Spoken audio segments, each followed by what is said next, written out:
This week's episode of the EWA Radio podcast is sponsored by the Collaborative for Student Success. EWA maintains all editorial control over the content.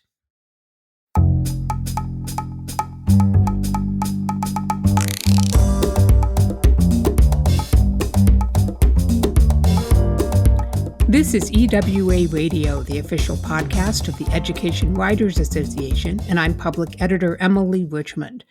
In 2015, Illinois lawmakers wanted to rein in school districts that were being overly punitive when it came to student discipline.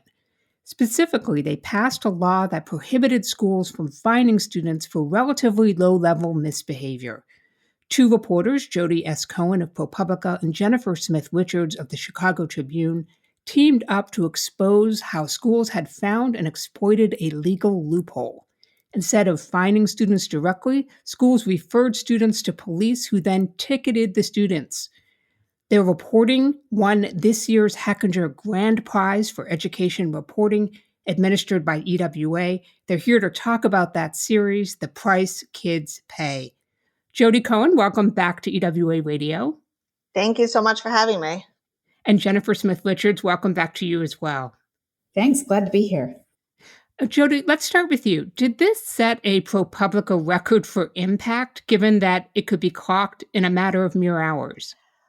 Well, ProPublica has a lot of success with impact, and I will say this did come rather quickly. By the end of the evening, the day the story published, the state school superintendent sent a letter to all school officials saying, stop this practice now, stop referring students to police to get tickets for discipline. This is not helpful at all. It's only hurting students. Incredible. Jennifer, how did the story get on your collective radars? So Jodi and I had done some previous work about seclusion and restraint and had noticed when we were looking through records we received through that set of FOIA requests, there were police that were getting involved in sort of everyday behavioral interventions. And so we started, once we were done with that reporting, trying to follow this thread of, how are police interacting with kids at school and what are the ways that they're getting involved in behavior interventions and discipline. So once we started asking that question, we saw records come back that indicated that kids were being ticketed for disciplinary reasons. And that was a real revelation to us. And we started down the path of trying to understand how that could be and how it worked. And how do you start down that path? It's with open records requests? We did. Yeah, we used FOIA here in Illinois. We started by asking schools what kind of records they kept when it came to disciplinary outcomes, arrests, and eventually citations as well. And then we went to the police because they're the primary holder of records related to ticketing, whether that's in a school or elsewhere in a municipality. So we asked police for records of what had been happening at schools. And we got lots and lots of records back, including some, handwritten copies of tickets that kids had been issued on campus. I want to break something down that you said because I think it's important for the listeners, which is that you don't necessarily go fishing with dynamite. The first step was to find out what kind of records police said they already had or were keeping, and that might help you sort of narrow down the window of what you were looking for. Exactly. Right. I mean, the first endeavor is to figure out what is available and what's there that can help you understand just sort of the foundational question that you're asking. Also, at that point, because we started at the school level, we realized that the records weren't consistent. So some school districts kept the records when students were ticketed, but it made us realize we really needed to go to the municipalities and go to the police departments. Since the police are the people who are writing the tickets, they would have the most complete records. And so we didn't stop at the schools. We then pivoted to the police departments and found another source of records that were related to the students, of course, and the schools, but they were held by the municipalities and the police. I'm presuming that the students' names were redacted on these records, yes? Yes. So personal information was largely redacted. Sometimes we were able to get, the records came in all different forms, like Jennifer said, with actual tickets. And sometimes what we were able to get was the data from the school or from the police about how many tickets were written in a certain year and for what reasons. Well, obviously the best stories like this are ones when you can really humanize it. So how did you find the actual students who were being ticketed? We found the students who were ticketed by going to where the students were, which were these administrative adjudication hearings, these like hearings where you go if you're going to fight a ticket or dispute a ticket, or sometimes you're mandated to go. So we would find out on what day and what time a certain town or village or city held their ticket hearings, and we would show up. And time and again, we would show up to a town's hearing, and it would be overwhelmingly young people who were there, and the young people were getting tickets at school. The first time that happened, we were like, oh, wow, like that's who's here. Like, it's not the adult whose, weeds were too long or, was speeding and got a ticket from the police. So many of the individuals who were at these hearings were students. And to attend these hearings, you, of course, had to get there and, give up part of your workday, but so did the adult who was taking the student. The student was also missing school. That's true. And, as you point out, sometimes these kids had been ticketed for truancy, for missing class. And it was, a particular irony that here we were in the middle of the school day with this student who was yet again missing class. I think what your story really captures well throughout the series is that this is a relative degree of harm. In terms of somebody might say, oh, my kid got a $50 ticket or a $200 ticket. That's no big deal. I'm just going to pay it. I'm not going to challenge it. But for a lot of these families, that kind of disruption to the budget was devastating. Yes, you're right. It's, we would hear, well, at least the student's not going to court or facing detention or, incarceration or something like that, not being charged, in juvenile court. But yet these were real consequences for families. I mean, I remember being in one hearing where the grandmother was the guardian and she worked at the local grill, and she said she was just so devastated because the ticket for her grandson was more than what she took home in a week's pay. And this was going to really have devastating consequences for the family. Can you help our listeners understand who was actually benefiting from this system? And was it making a lot of money for these agencies issuing the tickets? That's the great question, right? It's like, why, where's the money going? As far as we could tell in the reporting, the money was largely going to fund the operation of these administrative systems. So the hearings, to pay for the hearing officer, to pay for, an administrative secretary to record the meeting, all of those types of functions that do, cost money. This money wasn't going back to schools. It was simply funding this kind of circular operation of being ticketed, showing up, paying a fine, and then appearing before a hearing officer. We can't talk about this series without talking about the students who were most likely to be impacted by this. And that, of course, is students of color, specifically African American and Latino students. So what was happening here? What were you finding in terms of the data around race? So not every school and not every police department kept information about the race of the person being ticketed. And so we were starting from a point of knowing less than we knew about the overall issue. But what we learned pretty quickly was that in a lot of school districts, the kids who were more likely to receive a ticket were indeed students of color. And we saw that play out actually in person. So Jodi talked about, the importance of us showing up at these hearings. We would sometimes show up to a hearing in a community where most of the student population was white. And almost every student who was there to face a ticket, to face a hearing officer, was a student of color. So we saw this in person, and then we collected a great number of tickets where the race of the student was identified. And we could tell that if you were a student of color, you were much more likely to be ticketed at school than your white peers. How quickly did you realize you were onto something that wasn't just a loophole, but was really an explosive problem? As we started getting the records back and seeing the patterns, we eventually looked at nearly 200 school districts. So we started getting the records back and seeing and building our database. So we internally built a database where we were tracking the tickets in all these different schools. And as we were populating the database from the records we were getting back, we knew this was a story, and this was not an isolated story. This was a practice across the state of Illinois.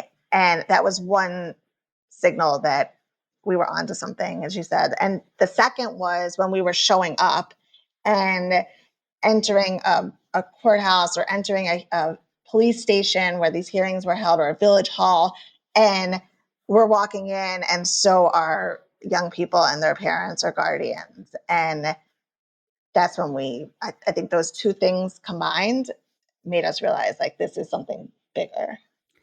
The tickets fell into a bunch of categories, and there were things like breaking school rules. So, for example, one kid was ticketed because she had a little canister of pepper spray clipped to her backpack, and her parent explained it's because she felt unsafe walking through a neighborhood on the way home. It wasn't that she planned to use it at school, but that didn't make any difference to the authorities.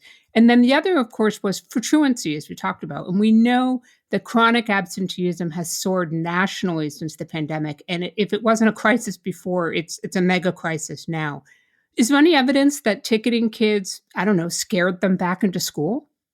No, in fact, there was this one school district we were in, and we talked to the truancy officer who was writing tickets, which was actually illegal. In Illinois, there was a law that said school personnel cannot refer a truant student in order to get fined, right? Like can't call the police or call somebody in order to get fined. So finding students for truancy is illegal in Illinois, but we found, I think, more than 40 school districts where that was happening. But this one school district that we were in, we were talking to the school employee who was writing the tickets, and he actually told us that sometimes students are scared to come back to school because they know when they come back to school, they're going to be getting a ticket from him. So we didn't hear any evidence that the ticketing for truancy was working. In fact, we sometimes saw repeat students. So if we went to the same place multiple times, like over a period of months, there were some students that we saw there multiple times with truancy tickets. I don't think it was deterring them. We're talking with reporters Jodi S. Cohen and Jennifer Smith-Richards of ProPublica. EWA Radio is sponsored by the Collaborative for Student Success. Join the Collaborative for Student Success this summer on the Route K-12 podcast, where director Jim Cowan travels the country showcasing the ways federal recovery funds are reshaping schools. Guests include education commissioners, district superintendents, teachers, parents, and other folks who are helping to shape the future of schools. Listen in to hear insights and information that could help improve education where you live, and hopefully have some fun along the way. Look out for new episodes of the Route K-12 Exploring Education Recovery podcast wherever you listen to your favorite podcasts. Jodi and Jennifer, there was plenty of stunning moments in your reporting, but I want to unpack a couple of them. The first, which was, you said that in the hundreds of cases that you observed, and I'm quoting, it was exceedingly rare that a student was not found to be at fault. And data obtained from just one suburban area, Crystal Lake, showed that of nearly 2,000 ordinance violation cases on the docket from May of 2018 through December of 2021, this was both adults and minors ticketed for school infractions, only 7 people were found not liable. Is that a record for this criminal process? Is there anybody who's doing better at this conviction rate? And do we call them convictions? This is an excellent question. I mean, this is, first of all, not a criminal process. This is a civil infraction. It's like getting a ticket for having, as Jodi mentioned earlier, like grass that's too tall in your front yard. It's the equivalent. So it's not a criminal process. And it's not a conviction. But what it is an opportunity for someone to be held liable based on a preponderance of the evidence. And that sounds very wonky, but what it means is the burden of proof for the city or town or village to prove that a student is liable for some behavior, for some infraction of the city's ordinances, is very low. So the ticket itself, the fact that the ticket's been written, is often enough evidence to hold someone liable. And that means it's very, very hard to escape the consequences of the ticket. And that includes a fine of upwards to $750. So the fact that you've been at school, maybe you were involved in a fight and you were ticketed, that often is enough evidence to result in you walking away with a fine. So that also takes me to my next question, which is you talked about how in at least one place in McHenry, they no longer record the proceedings. And as a quote here, having abruptly stopped in December soon after reporters began attending. And the police chief in that town said state law does not require recording. And he and the police chief decided it, quote, created an unnecessary record. Wow, my goodness. What a coincidence. The second Chicago Tribune and ProPublica start attending, the recordings stop. They sure did.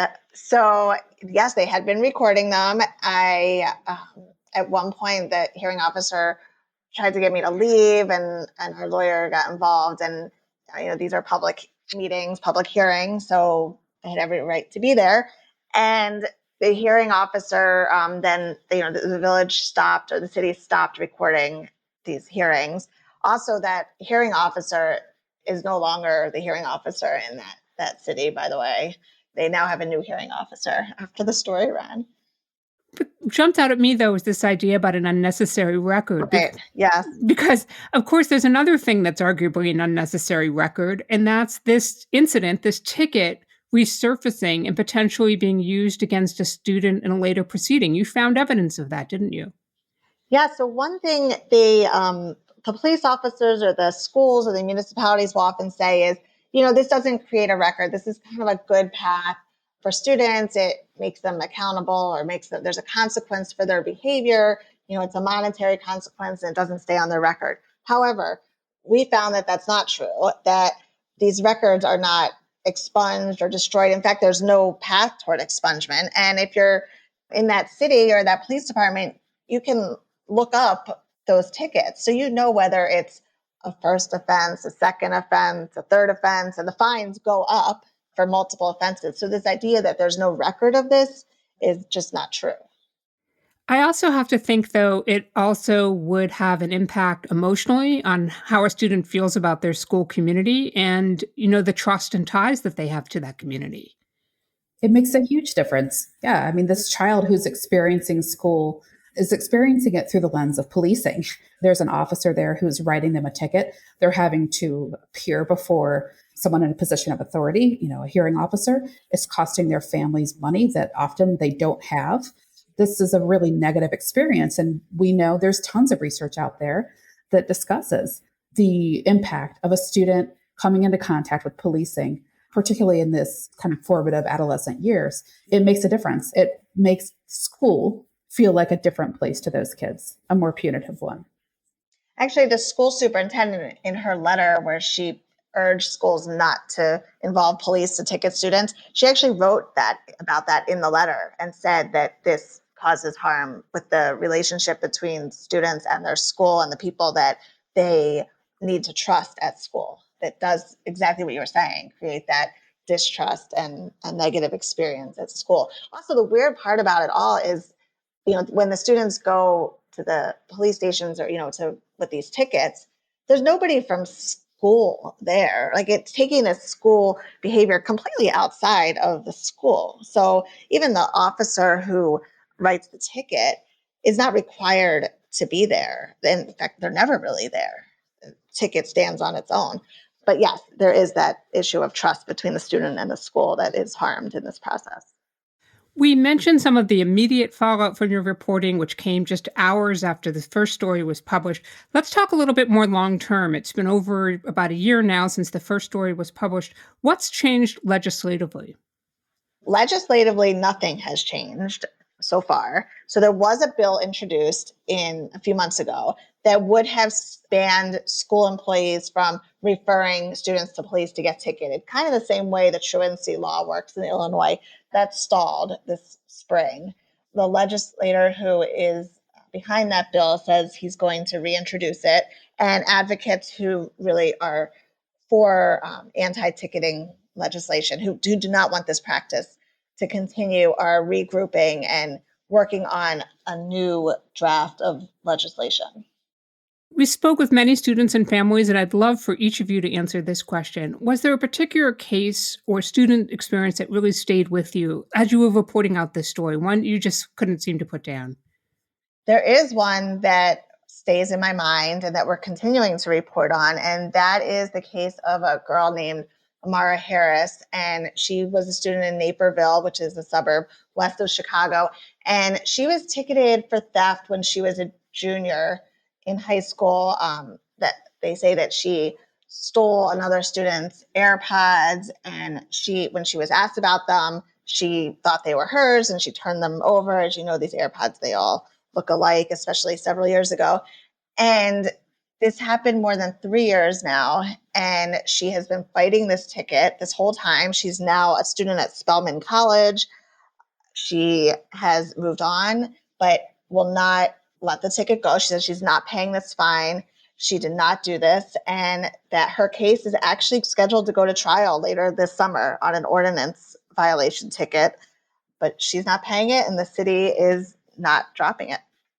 Incredible. And I imagine that this is coming at a huge personal expense to her. And I guess the only thing that she can be grateful for is that she can manage it.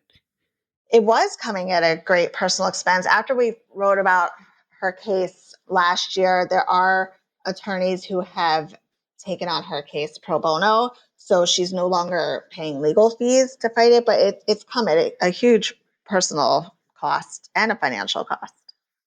Jennifer, is there a case or a student who stays with you? There's a young person we met downstate named Blake who was repeatedly ticketed, usually for having like a vape pen on campus. And I remember talking to him, and this really sticks out. You know, when you're thinking about the efficacy of ticketing and whether this is something that helps kids or not, I remember asking him, why don't you just stop taking your vape pen? Like, can you just not smoke? And he said, no, I don't think I could quit. It's like, oh, this is a kid who needs help with, has a smoking problem, right? And this repeated ticketing, the repeated having to appear before an actual judge in their case over and over and pay fines and go through this was not going to help what was pretty obviously a problem for this young person. Wow, that's tough to hear, Jennifer, when the underlying problem seems to be staring right in the face of anybody who wants to be able to take the time to look for it. Right. There is a story that's part of the ongoing series. It's a little bit of an outlier in that the circumstances are slightly different, and that is the Garrison School in Jacksonville, which is designated for students with severe behavior issues. Jodi, can you talk a little bit about what you found there? The Garrison School is a school, like you said, for students with severe emotional and behavioral disabilities. And that's why they are at the Garrison School. And when we were looking into the Garrison School, what we found was that students were being arrested very frequently. There were about 100 student arrests in 5 years. Police were called every other school day on average. And it was really a place where police were there all the time. But we should point out that one of the reasons those numbers are so dramatic is because of the size of the school. Yes, there are only on average about 60 students at that school. And I want to point out that your pieces, I thought, conveyed, and especially for the Garrison School, a fair amount of empathy, not just for the students involved, but for the staff there who just seem overwhelmed and not even sure about what their own rules are. It's true. These are environments that are very difficult to work in. These are students who have a lot of needs beyond just the academic needs that we think of associated with the school. And it takes a highly trained staff member to be able to work in those types of environments. And what you sometimes see, as we did at the Garrison School, is that people lack the training and lack the skills to try things other than call the police or use seclusion and restraint, for example. And so that is the default, is to call for help and involve the police, to some pretty significant consequences for the kids. Did you find any examples of where schools had sort of recognized the shortcoming here and maybe tried to make a turnaround and actually had some progress? There were schools that had made decisions that they were not going to call the police for everyday behaviors. They were going to learn different positive behavior interventions. They were going to set up systems where students would know what to expect and would understand the consequences, but the consequences weren't going to be necessarily punitive. And there are schools that had success doing that and had success in moving toward a more restorative model, but it's really hard. And it takes a lot of training and a lot of practice. And it takes a full investment of the staff involved. And we looked at 60 similar public special education schools across Illinois, and there were none that came anywhere close to Garrison in the number of student arrests. Remarkable. One thing to note, too, is that after that story was published, the U.S. Department of Education opened a civil rights investigation into that school to see, the reasons why students were arrested and that investigation, as far as we know, is still ongoing. Investigators also were looking at an accounting of how much classroom time was missed and how that time was made up, because there was concern that students were missing so much class time because they were being arrested. One of the benefits of being part of ProPublica, and Jennifer, congratulations, you recently joined the staff there from the Chicago Tribune, is of course you have resources to devote to making these kinds of data sets, to reporting, and editors to back you up. I'm wondering what advice you might have for some local reporters who may want to get a jump start from the reporting that you've done and look at some of these issues in their own states and communities. I think as we were looking at this, from a more systems perspective, is this happening across a state? Is this happening across a region? But the truth is that every school district that we found this practice in could have been its own story. And we could have been highlighting a practice in any one of these school districts. It really is something that a local reporter could look at and say, what is happening here? How is it affecting kids? And is it working? I think that's so true. It was really hard to decide which communities to focus on because each one had its own nuances that were its own story. So I think this really is a local story that can be replicated at any school district, in any town. What are the local ordinances on the books that affect young people, students or not? And how are they enforced? And who are they enforced against? And what are the fines? I really think this could be done anywhere. In fact, some high school journalists at several different high school newspapers in Illinois did just that and have done follow-up investigations. And there's a terrific webinar. It's free. It's available on the ProPublica website, in which you talk with some of those student journalists about what they found. And the very nonplussed journalism advisor, I thought he was terrific as well. And they just did a follow-up story a couple months ago, too, about what happened this school year. That's fantastic. So, over the years, I've teased you both a little bit. I've called you the dynamic duo, but it certainly holds true in this case. You've been reporting together for a number of years. I'm curious, what makes a successful professional partnership like this work? I guess I'm going first. So deference, I don't know. That's a successful partnership. Jennifer was one to just sit there and just wait for Jodi to pick up the the opposite. I think, look, I love working with Jennifer. Hopefully it's mutual. We have, I think we have like a real mutual respect for each other. We listen to each other. We brainstorm together. We talk all the time about our reporting paths. Even if we don't necessarily agree on something, we talk through it. I don't know. We let ego get in the way. Like we're never, at least I'm not so tied to one approach or one way of doing things. So a lot of it is just working together to solve challenges that come up every day. I will say I agree with everything that Jodi said.